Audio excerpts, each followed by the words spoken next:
హే అందరు ఎట్లున్నారు మంచిగున్నారా? నేను మాత్రం జబర్దస్త్ ఉన్నా. So, I was very happy. అసలు నేను ఈ ఇయర్ ఎప్పటికీ మర్చిపోను. ఎందుకంటే నా లైఫ్‌లో ఫస్ట్ టైమ్ అనమాట నేను ఇట్లా వ్రతం చేసుకోవడం. అసలు నేనేనా దేవుడిని నమ్మని దాన్ని ఇప్పుడు ఇన్ని పూజలు చేసుకుంటున్నా అని నాకు నేనే షాక్‌లో ఉన్నా. బట్ 7 వీక్స్ సక్సెస్‌ఫుల్‌గా కంప్లీట్ కావాలి అని చెప్పి ఆ వెంకటేశ్వరుడికి నేను హార్ట్‌ఫుల్‌గా కోరుకుంటున్నాననమాట. అండ్ ఈ వీక్ వచ్చేసి సెకండ్ వీక్ అనమాట. సో, ఈ సెకండ్ వీక్ గూడా చాలా అంటే చాలా బాగా జరిగింది పూజ. అండ్ ఇంకా మా హస్బెండ్ కూడా నేను ఏ పూజలు చేస్తా అన్నా కూడా అసలు నో చెప్పకుండా అతను ఓపిక తెచ్చుకొని ఆయన పేషెన్స్‌తో నన్ను భరిస్తూ పూజలో కూర్చుంటాడనమాట. ఐయామ్ సో లక్కీ అట్లాంటి హస్బెండ్ దొరికినందుకు.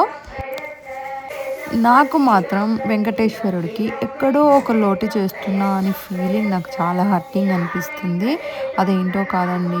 నాకు తులసి మాల దొరకట్లేదు. వెంకటేశ్వరుడికి చాలా ఇష్టమైన ఈ తులసి మాల నాకు దొరకకపోయేసరికి ఆ పూజ అయిపోయినాక కూడా నాకు అదే అనిపిస్తుంది. తులసి మాల దొరికితే బావుండు, తులసి మాల దొరికితే బావుండు అని చెప్పి ఇంకా కనీసం ఈ ఫిఫ్త్ వీక్ కానీ, లేకపోతే కనీసం ఆ సెవెంత్ వీక్ ఆ దేవుడి దయ వల్ల తులసిమాల దొరకాలి అని చెప్పి నేనైతే కోరుకుంటున్నాననమాట.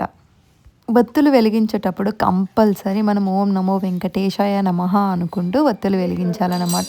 పూజ మాత్రం చాలా బాగా జరిగిందనమాట.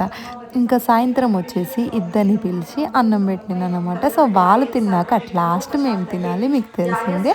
సో, ఈ వారం కూడా పూజ చాలా బాగా జరిగిందనమాట. Thank you so much for watching my video.